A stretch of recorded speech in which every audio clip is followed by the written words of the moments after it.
The legacy of the Tennessean began in this building when two newspapers came together and formed the third joint operating agreement in the history of the country.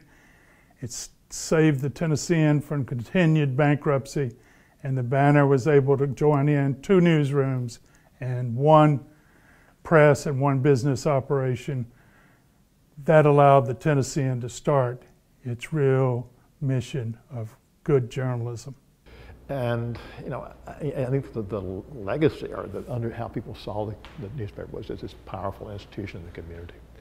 And I think I've realized very early on that newspapers shape their communities. And if you couldn't have a great community without a great newspaper. Moving to a new place for me is going to be sad and happy. Sad because there's so much that has happened in this building over those 40 plus years. And when I look, even when I go down to the old newsroom, it's empty now, but I remember everybody's office. I remember where the reporters sat. And so I can just walk through and say, and just smile and say, wow, I remember when this place was down here was booming. I think when I first came here, one of the biggest causes that we took up, well, Title IX had just come, it hadn't just come about, but it was just now starting to be enforced and emphasized. And so women's sports were starting to be emphasized as a result of it, and getting a whole lot more exposure and credibility on top of that. And we kind of took that on in the sports department here at the Tennessean. I did an interview with James Earl Ray when he was in prison, and this was when I was a federal beat reporter.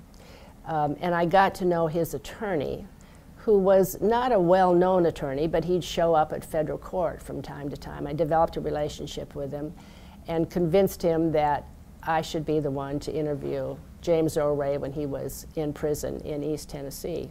My first day at the Tennessean was in 1975 in October, when I worked as a copy clerk in the newsroom.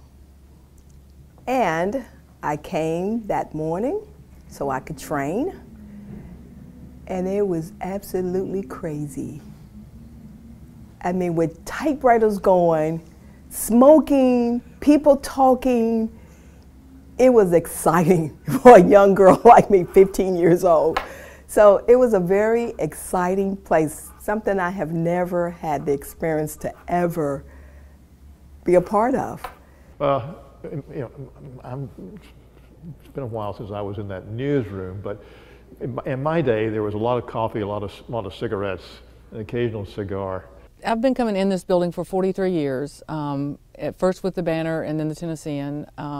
It's a bit emotional to me that the building is going to be torn down, but I have so many good memories here. I met my husband here, my children really grew up here. And I think when you all walk out of this building, 1100 Broadway, yes, you'll leave a building, but it's a shell. It's the people who are inside this building who really make it. The building has never mattered in journalism, in newspapers. I was taught at an early point in my career that news doesn't break inside these walls, and you got to get out and about. But people say what happens in the future, and to me it's like a good novel. I really don't know, but I want to stay here and be part of the story and hopefully part of the solution. You know, a building's a building. I mean, we have wonderful experiences in there for the Tennessean, or even across the aisle at the Nashville Banner. I mean, that was kind of neat to get over and yell at somebody, your competitor. But it was what we did that mattered. I and many others will be sad to see this building come down, because there's so many memories here, and it's an icon in the history of the city. But new journalism, new ways of presenting the news, we're on the way to do that, and that's what has to happen. And it's all about the content and not the brick and mortar, and that's who we are. But I know it's time to go to a new place. This is great history here, but there's more history to be made.